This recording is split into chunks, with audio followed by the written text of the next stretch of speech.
Hello and welcome. My name is Dana Parker and I'm from the Butterfly Technique.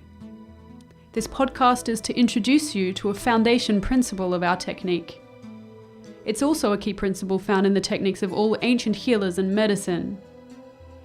Vitally critical to the human condition, it is something that we, modern man, seem to have forgotten. It's such a simple little thing, yet listening to this may be the most important thing you ever do. You see, it all starts from the moment of our first breath. Yes, that's right. It's cliché, I know. Yet the secret that this little saying divulges, from the moment of our first breath, is so simple that it's powerful. It encompasses so much more about how to maximize your optimum health and well-being. Much, much more than you may have been taught to realize. So let's take this right from the beginning. When we are born, we start to breathe. We have no conscious awareness of our fragility. Most of our fundamental needs are met by an adult carer. We feed, we sleep, we grow, all under the guidance of someone who can take care of the things we cannot do ourselves. Then life gets complicated. Progressively, as we grow, we find we need to start taking care of our own needs. We become more aware of our fragility, and security features designed to protect us are built into our psyche. Life is fraught with uncertainty and lessons to learn. We feel the pressure to keep up and stay ahead. Lo and behold, by the time we hit adolescence, our breathing patterns have changed without us really realizing.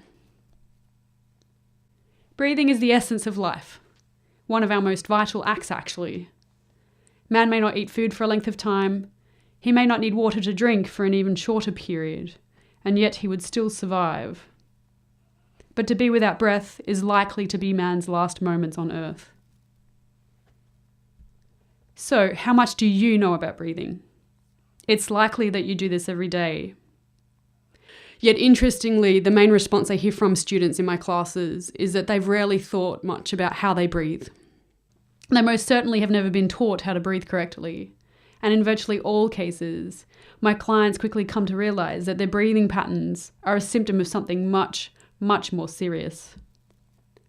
The fact that breathing is a function of the part of the peripheral nervous system, called the autonomic nervous system, means that you don't really need to be taught how to breathe, you just do it.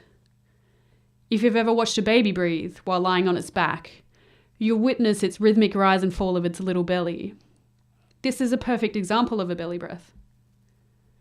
But what if I were to tell you that modern living and working has negatively impacted the way your body automates breathing? In fact, our electronic world has significantly altered the way that we breathe and is potentially making you quite sick. We have two branches of the autonomic nervous system that impact our automatic responses of the body. These are known as the sympathetic nervous system, more commonly known as the fight, flight, or freeze response, and the parasympathetic nervous system, which is known as the rest and digest response. Breathing is significantly altered by these two branches of the autonomic nervous system. The fight, flight, or freeze response is very helpful to either attack, run away from, or play dead in the face of danger. So for example, if you were running away from a snarling dog or a burning building, this would be useful.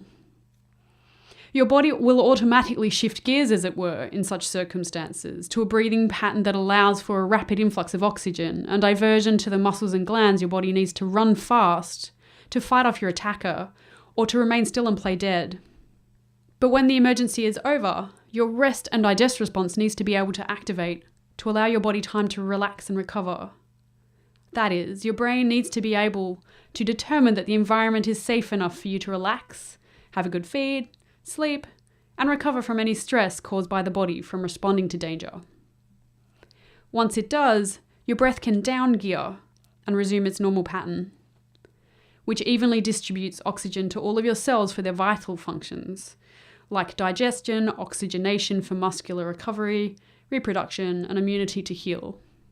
The trouble is, many of you frequently are in the stress cycle. Life has become such that your body no longer remembers how to easily turn on the rest and digest function and turn off the fight, flight, or freeze response. It is pushing you into adrenal fatigue, and your breathing habits are not helping.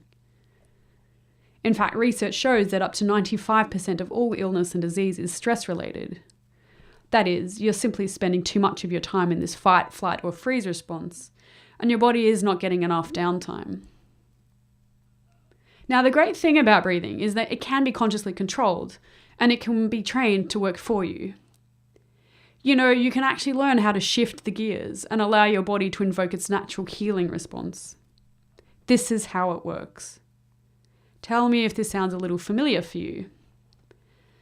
The alarm rings in the morning. You need to be somewhere, everywhere, doing things for money, family, for friends, for your health. Once you get to the office, your boss is on your case, your clients are lining up at the door, or you're faced with a pile of urgent emails that you need to sort through. Everybody wants something from you. Already, the rush and tumble of it all is affecting your breathing patterns.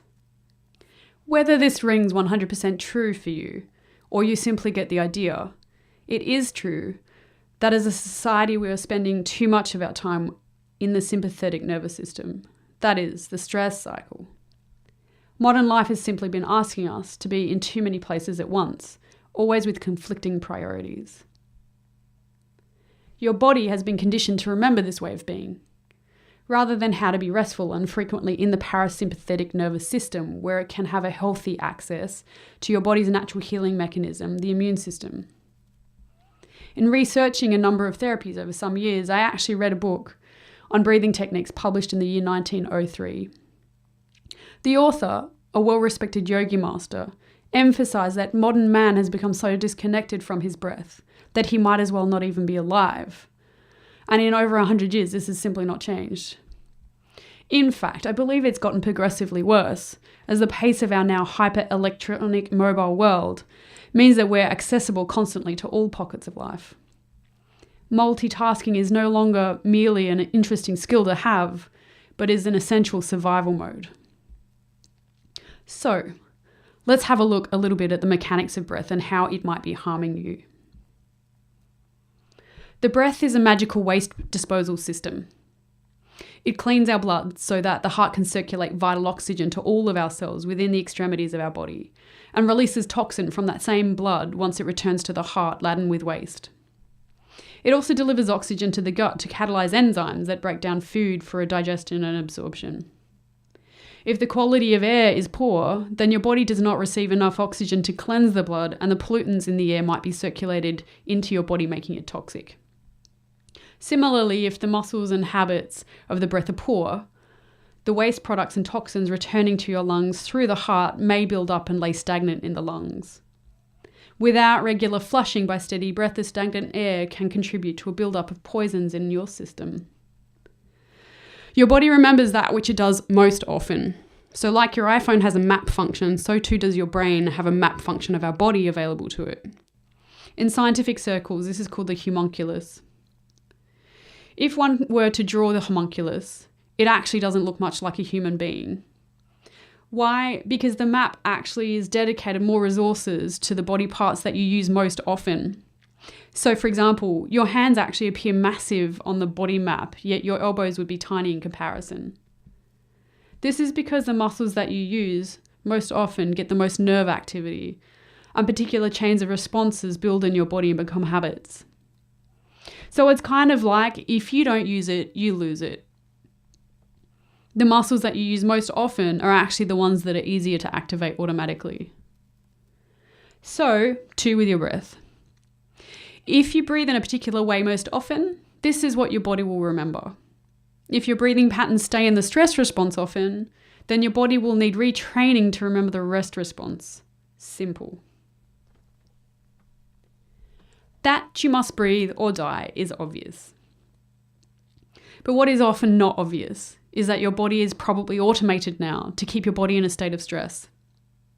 It may be a major contributor to your digestive problems, poor performing nervous system, nerve damage, tiredness, toxic buildup, and ultimately cellular distress. So what if learning a little bit about breath and discovering a few quick breathing techniques could significantly lower your blood pressure, manage your anxiety and stress, aid digestion, achieve a more deep and restful sleep, lead to weight loss and gain, and even improve immune function. So now is the time we're going to have a look at how the ancients might have been onto something. The concept of breath as an ultimate life force has appeared in healing modalities for longer than records have been available. Have you ever heard of the term qi, as in Tai Chi or Qigong? Qi, as in Reiki, or prana. People are often somewhat familiar with these words because they are main concepts that appear in ancient Chinese, Japanese, Indian medicine, and also in many martial and healing arts practices. Indigenous cultures too hold this concept of the breath and breathing. They usually refer to the breath as spirit, something that, once inhaled, energizes and uplifts the body, but also fuels the soul. Have you ever heard of the extraordinary things that yogis and other spiritual masters can achieve with their bodies? For example, going months without food, slowing and even stopping your heart rate, and even walking through fire. They all acknowledge that such powers to control their body's automatic responses start with merely conscious control of the breath. This is because the breath is really the only function of your autonomic nervous system that you can easily consciously control. Developing a capacity to control the breath allows for an understanding of your other automatic functions that lead to being able to change the body's behavioural patterns. A friend of mine once expressed concern about learning to change her breathing patterns. She worried that developing conscious control of her breath might actually stop her automatic breath response. But please don't worry. The wonderful thing about your breath is that once you give up conscious control of breathing, your body will continue to automate its response. That is, it will return to being a subconscious function. So actively taking time out of your day to remind your body how to breathe, how to return to that parasympathetic nervous system, and thus how to divert essential energy to functions that keep us nourished, vital, and healthy is essential, full stop. And the greatest thing is, it really only takes about 5 minutes a day to do. So, what I want to do is invite you to take a little challenge. We have a nice little audio program for basic belly breath. I want you to try it. It takes only 5 minutes a day. Try it first thing in the morning and last thing at night before you go to bed. Just for 1 week. Try it for 1 week and see if at the end of the week you don't feel a little easier. If the answer at the end of that week is yes, I challenge you to continue for the full month. We would love to hear from you about how you go, because we really want to hear more about the effectiveness of this simple little technique. Effective breathing techniques are also known to create physical shifts in the body, which means improvement to posture, balance, and overall general confidence. So watch out. This simple little technique may simply change your life. And this is why we feel breathing is so important to talk about. This is why we've taken so much trouble to make it a foundation principle of the butterfly technique. Thank you for listening into this practice. For more information about spiritual products, practices and services, or to schedule a session, you can visit me at www.danaspiritbutterfly.com. That's DANA spiritbutterfly.com. Thank you and good luck with your practice.